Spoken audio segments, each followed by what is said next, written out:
আজও আদালতে তোলা হয়েছে পতিত সরকারের বেশ কয়েকজন এমপি মন্ত্রীকে। এ নিয়ে জানাতে রাজধানীর সিএমএম কোর্ট প্রাঙ্গণ থেকে যুক্ত হচ্ছেন সহকর্মী নিয়াজ মোর্শেদ। নিয়াজ, আজ কাদেরকে আদালতে তোলা হয়েছে, নতুন কি রায় দেওয়া হয়েছে জানাবেন আমাদের। যেমনটি বলছিলেন, আজকে আসলে ঠিক সকাল 9টা নাগাদ আপনার নিম্ন আদালতে যা প্রায় 15 জন সাবেক সংসদ এবং মন্ত্রী এবং সেই সাথে আপনার পুলিশের যারা বড় বড় কর্মকর্তা রয়েছেন, এই ধরনের প্রায় 15 জনকে আসলে আজকে আদালতে তোলা হয়েছে এবং তাদেরকে রাজধানীর বিভিন্ন থানার কয়েকটি থানার হত্যা মামলায় তাদেরকে আজকে গ্রেপ্তার দেখানো হয়েছে। আপনাকে কিন্তু বলে রাখি যে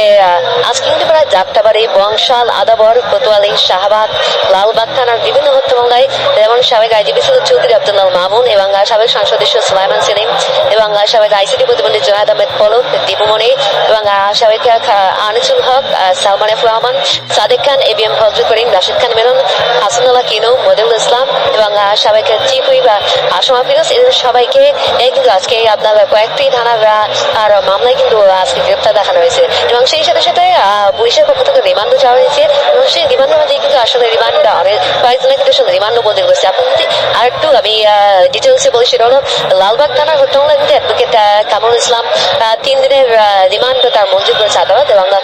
সুলাইমান সেলিমকে আপনার সাবেক যে সংসদ সদস্য ছিলেন তাকে 4 দিনের রিমান্ড মঞ্জুর করেছে এবং চকবাজার থানার একটু হত্যা মামলায় সুলাইমান সেলিমকে আরো 3 দিনের রিমান্ড মঞ্জুর করেছে আদালত। যাত্রাবাড়ি থানার কয়েকটি মামলায় আসলে আপনার এই প্রায় 15 জনের অনেককেই কিন্তু আসলে গ্রেপ্তার দেখানো হয়েছে এবং যদি একটু বলি যে আসলে যাত্রাবাড়ি থানার হত্যা মামলায় কিন্তু আপনার আনিসুল হকের সাবেক আইনমন্ত্রী যিনি ছিলেন তাকে কিন্তু 3 দিনের রিমান্ড মঞ্জুর করা হয়েছে এবং যাত্রাবাড়ি থানার সাইদুর রহমান একটা হত্যা মামলায় তাই আবার সাবেক সংসদ সদস্য আসম আহমেদকে 2 দিনের রিমান্ড মঞ্জুর করেছে আদালত। আপনাদের একটা বন্ধু রাখি আসলে এই আজকে যে আসলে আপনার আদালতে যেসব আসলে আপনার শুনানি হয়েছে, সেই শুনানির মধ্যে কিন্তু আসলে আপনার যারা বাদী পক্ষের যারা আসলে আইনজীবী ছিলেন তারা কিন্তু বলছেন যে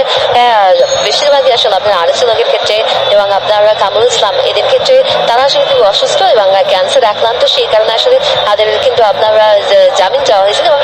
রিমান্ডে কিন্তু আসলে আপনারা যাতে কম দেওয়া হয় সেটি কিন্তু আসলে আবেদন করেছিল, কিন্তু আসলে আপনার তাদের অসুস্থতার কথা বিবেচনা করেই আদালত তাদেরকে আপনার 3 দিন এবং 4 দিনের রিমান্ড এগুলো আসলে তারা মঞ্জুর করেছে। তবে আপনাকে বন্ধু রাখি এবং রাষ্ট্রপক্ষের যারা আইনজীবী আছে তারা আসলে বলছেন যে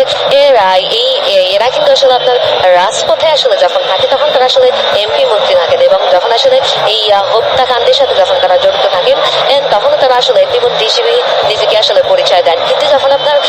আদালতে আসেন যখন তাদের বিচার কার্য শুরু হয় তখন তারা আসলে আপনার আইনজীবীরা আসলে অসুস্থতার বাহানা তৈরি করেন, এমনকি আসলে কিন্তু আপনার বলেছেন রাষ্ট্রপক্ষের যে আইনজীবী তারা এবং তারা আসলে বলছেন যে এইগুলো আসলে আপনার এক ধরনের অজুহাত, তাই আসলে তাদেরকে বাঁচানোর জন্য বা সেভ করার জন্য আসলে আইনজীবীরা এই ধরনের বক্তব্য আদালতে দিয়ে থাকে। আমরা দেখেছি আসলে কামরুল ইসলাম যিনি ছিলেন সাবেক খাদ্যমন্ত্রী, তিনি আজকে আসলে নিজেই কিন্তু আসলে আপনার বিচারকের সাথে আপনার লড়াই করেছেন এবং বলছেন যে যিনি যেহেতু অসুস্থ তাই তার এর আগে তিনি রিমান্ড আসলে 8 দিনের রিমান্ড ফিরে এসেছেন, সেই কারণে আজকে আসলে আপনার যেহেতু আপনার এই যে আপনার আবার 3 দিনের রিমান্ড মঞ্জুর করেছে সেটি আসলে আপনার আর যেটি না মঞ্জুর করা হয় সেই জন্য আসলে তিনি কিন্তু আপনার বিচারকের সাথে কিন্তু আসলে তিনি কথা বলেছেন যে এবং বলেছেন যে আসলে যাতে তার রিমান্ড মঞ্জুর করা হয়। সেক্ষেত্রে আমরা একই সাথে কিন্তু আপনার সাবেক চিফ আসমা ফিরোজ তাকেও আমরা দেখেছি আসলে আপনার বিচারকের সাথে নিজেই সরাসরি কথা বলেছেন এবং বলেছেন যে এই ঘটনার দিন আসলে তিনি সেখানে ছিলেন না, তিনি বঙ্গবন্ধু ফজলুল্লাহ যে আপনার ফুটবল টুর্নামেন্ট ছিল সেখানে তিনি উপস্থিত ছিলেন এবং তিনি কোনোভাবেই তার নির্বাচনী এলাকায় ছিলেন এবং কোনোভাবেই তিনি এই ঘটনার সাথে সংশ্লিষ্ট ছিলেন না, এমনকি আসলে তিনি কিন্তু বিচারকের সাথে তার দাবি জানিয়েছেন। তবে সবকিছু বিবেচনা করেই কিন্তু আসলে তাকে কিন্তু আপনার এবং 2 দিনের রিমান্ড মঞ্জুর করেছে আদালত। আপনাকে আর একটু বলে রাখি যে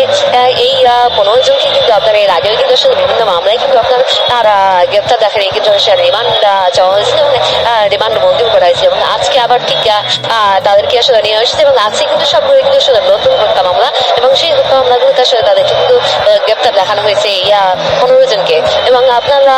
এই কয়েকজনে কিন্তু আসলে এই যে কয়েকজনের নাম বললাম সেখানে রিমান্ড কিন্তু আমরা মধ্যে পেয়েছি। এই ছিল আমার কাছে সর্বশেষ।